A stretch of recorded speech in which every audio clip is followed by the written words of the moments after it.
മൂന്നാം മോദി സർക്കാരിന്റെ രണ്ടാമത്തെ ബജറ്റ് ഇന്ന് അവതരിപ്പിക്കും. ഭാരതത്തെ മൂന്നാം സാമ്പത്തിക ശക്തിയാക്കാൻ ഉതകുന്ന പ്രഖ്യാപനങ്ങൾക്കൊപ്പം യുവതലമുറകൾക്ക് തൊഴിൽ ലഭ്യമാക്കാൻ ഇടയാക്കുന്ന നിരവധി പദ്ധതികളും ബജറ്റിൽ ഇടം പിടിക്കും. രാജ്യം ഉറ്റുനോക്കുന്ന ബജറ്റ് അവതരണം രാവിലെ 11 മണിക്കാണ്. ധനമന്ത്രി ഡോക്ടർ നിർമ്മല സീതാരാമൻ തന്റെ തുടർച്ചയായ 8ാം ബജറ്റാണ് അവതരിപ്പിക്കുക. കൂടുതൽ വിവരങ്ങളുമായി എസ് നന്ദഗോപൻ ചേരുന്നു.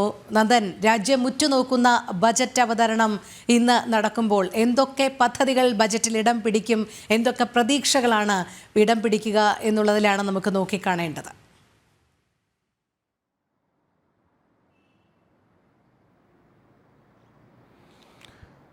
രോഹിണി, ഇന്നിപ്പോൾ രാവിലെ 11 മണിയോടുകൂടിയാണ് ബജറ്റ് അവതരണം ഉണ്ടാകുക. അതിനു മുമ്പായി തന്നെ ധനമന്ത്രി നിർമ്മല സീതാരാമൻ ഇന്ന് നോർത്ത് ബ്ലോക്കിലുള്ള ധനമന്ത്രാലയത്തിലെത്തി ഉന്നത ഉദ്യോഗസ്ഥരുമായി കൂടിക്കാഴ്ച നടത്തും. അതിനുശേഷം രാഷ്ട്രപതി ഭവനിലെത്തി രാഷ്ട്രപതിയുടെ അനുമതി തേടും.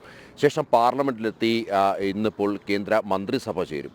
ആ മന്ത്രിസഭ കൂടി അനുമതി നൽകിയ ശേഷം 11 മണിയോടുകൂടിയാണ് ഇന്നിപ്പോൾ നിർമ്മല സീതാരാമൻ ബഡ്ജറ്റ് അവതരിപ്പിക്കുന്നത്. നിർമ്മല സീതാരാമൻ്റെ 8ാമത്തെ ബഡ്ജറ്റാണ്. ഈ മൂന്നാം നരേന്ദ്രമോദി സർക്കാരിൻ്റെ രണ്ടാമത്തെ ബഡ്ജറ്റാണ്. അതും പൂർണ്ണ ബഡ്ജറ്റ് എന്നുള്ളൊരു പ്രത്യേകത കൂടിയുണ്ട്. കഴിഞ്ഞ തവണ ഈ അധികാരമേറ്റ ശേഷം അവതരിപ്പിച്ചത് അത് പൂർണ്ണ ബഡ്ജറ്റ് ആയിരുന്നില്ല എന്നുള്ളതാണ്. ഇതിനുശേഷം ഇന്നിപ്പോൾ ബഡ്ജറ്റ് അവതരിപ്പിക്കുമ്പോൾ വലിയ പ്രതീക്ഷയോടുകൂടിയാണ് രാജ്യം ഉറ്റുനോക്കുന്നത്. പ്രത്യേകിച്ച് കേരളത്തിലടക്കം വലിയ പ്രതീക്ഷകളുണ്ട്. ഇന്നലെ ധനമന്ത്രി ഈ ബഡ്ജറ്റ് അവതരണത്തിന് മുന്നോടിയായി തന്നെ ഇന്നലെ രാഷ്ട്രപതി ഇരുസഭകളെയും അഭിസംബോധന ചെയ്തുകൊണ്ടുള്ള നയപ്രഖ്യാപന പ്രസംഗം നടത്തി. ആ നയപ്രഖ്യാപന പ്രസംഗത്തിൽ യുവാക്കൾക്ക് വിദ്യാഭ്യാസം, തൊഴിൽ ഒക്കെ നൽകുന്ന രീതിയിൽ ഭാരതം മികച്ച രീതിയിൽ തന്നെ മുന്നോട്ട് പോവുകയാണ് എന്നുള്ളതാണ് ചൂണ്ടിക്കാട്ടിയത്.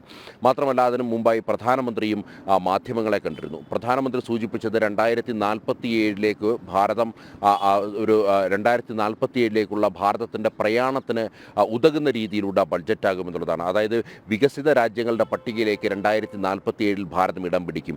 അതിനു വേണ്ട എല്ലാ കാര്യങ്ങളും ഉൾപ്പെടുത്തിക്കൊണ്ടുള്ള ബഡ്ജറ്റാകുമെന്നുള്ളതാണ് സൂചന.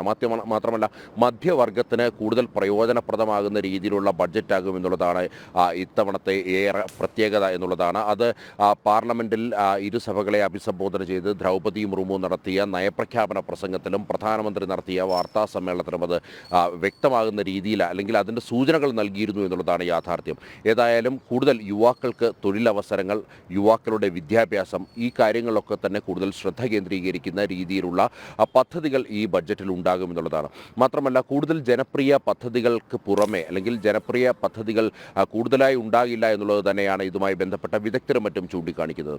അതേസമയം തന്നെ ദീർഘവീക്ഷണത്തോടു കൂടിയുള്ള ദീർഘകാല പദ്ധതികൾക്കാകും ഇത്തവണത്തെ ബഡ്ജറ്റിൽ കൂടുതൽ ഇടം ഉണ്ടാകുക എന്നുള്ളതാണ് പ്രധാനമായും ഈ വിദഗ്ധരും മറ്റും ചൂണ്ടിക്കാട്ടുന്നത്.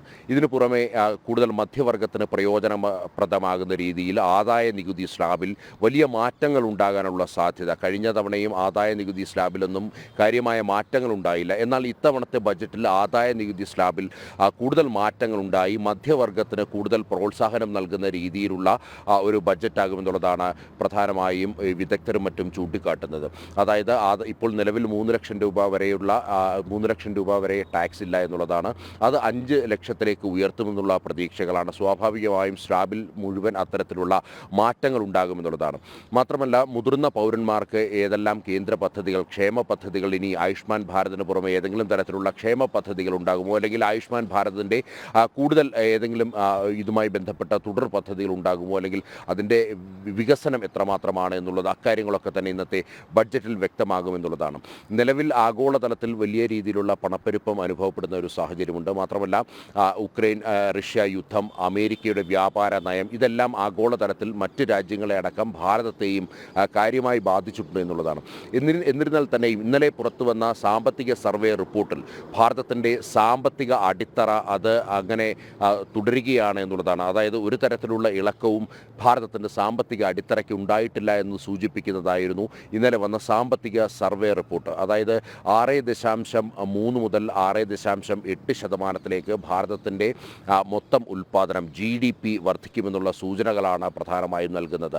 ഇത് തന്നെ അതായത് ആഗോളതലത്തിൽ ഇത്ര വലിയ പ്രതിസന്ധികൾ നേരിടുന്ന ഒരു ഘട്ടത്തിൽ ഭാരതത്തിൻ്റെ GDP 6.8 വരെ ഉയർന്നേക്കാം എന്നുള്ള സാമ്പത്തിക സർവേ റിപ്പോർട്ട് തന്നെ വലിയ പ്രതീക്ഷകൾ ഉണർത്തുന്നു എന്നുള്ളതാണ് യാഥാർത്ഥ്യം.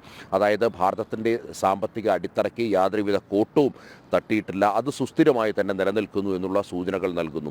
ഇതിനു പുറമെ കൂടുതൽ ക്ഷേമ പദ്ധതികൾ അല്ലെങ്കിൽ ഈ ക്ഷേമ പദ്ധതികളുടെ വിലയിരുത്തൽ അടക്കം നടത്തിക്കൊണ്ട് കൂടുതൽ പദ്ധതികൾ ഉണ്ടാകുമെന്നുള്ള സൂചനകൾ കൂടി ഇന്നലെ ഈ സാമ്പത്തിക സർവേ റിപ്പോർട്ടിൽ പുറത്തു വന്നു.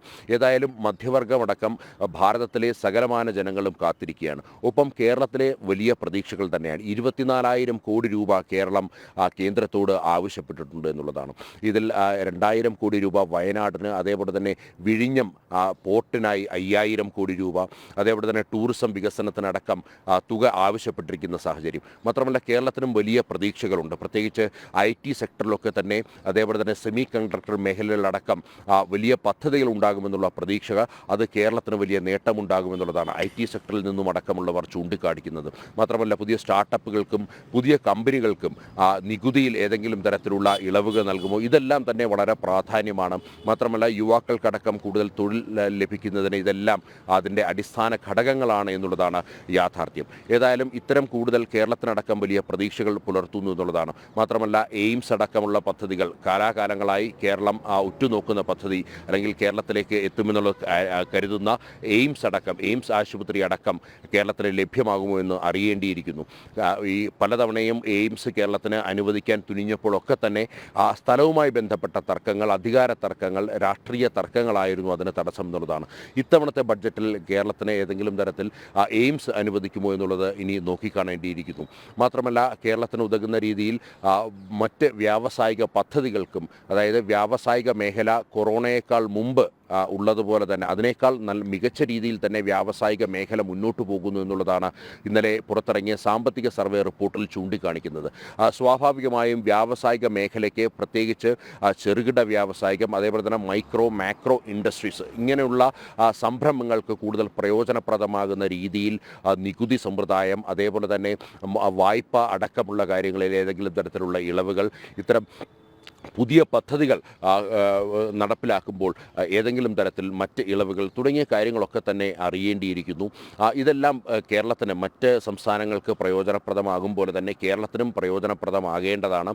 സ്വാഭാവികമായും ഇതെല്ലാം 11 മണിക്ക് നിർമ്മലാ സീതാരാമൻ അവതരിപ്പിക്കുന്ന ബഡ്ജറ്റിൽ ഇക്കാര്യങ്ങളൊക്കെ തന്നെ പൂർണ്ണമായും ഉണ്ടാകുമെന്നുള്ളതാണ് യാഥാർത്ഥ്യം. ഏതായാലും ഏവരും ഉറ്റുനോക്കുകയാണ്. 11 മണിക്കാണ് നിർമ്മലാ സീതാരാമൻ്റെ 8ാമത് ബഡ്ജറ്റും 3ാം നരേന്ദ്രമോദി സർക്കാരിൻ്റെ 2ാമത് ബഡ്ജറ്റും അവതരിപ്പിക്കുന്നത്. അതെ.